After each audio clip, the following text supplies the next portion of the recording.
Gawa sa sewage program sa Bureau of Fisheries and Aquatic Resources, adunay laing programa ang BIPAR kini ang fingerlings dispersal sama sa bangos, tilapia ug hito ug ang matag LGU na sayod na niini nga programa sa BIPAR. Matud pa sa atong OIC Provincial Fishery Officer Felix Mijos nga adunay bangos fingerlings, hito fingerlings ug tilapia fingerlings, ang tanan libre.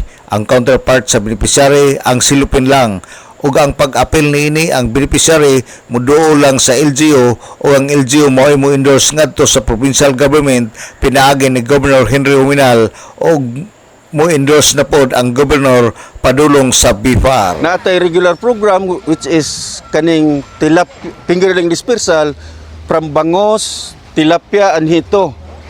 O aware na ang ato ang local government units ana, especially sa ato ang city government dire, aware na kay na atong pinangga nga aktibo kayo nga kaw dire sa Usami City. Counterpart sa LGU ana or sa beneficiary is only silupin. Tilapia fingerlings, bangos fingerlings, hito fingerlings. Si Felix Mijos, OIC Provincial Fishery Officer, Misamis Occidental, ug nagdepende sa gidakon sa pispan ang maabil sa beneficiary kung tilapia 3 pieces per square meter.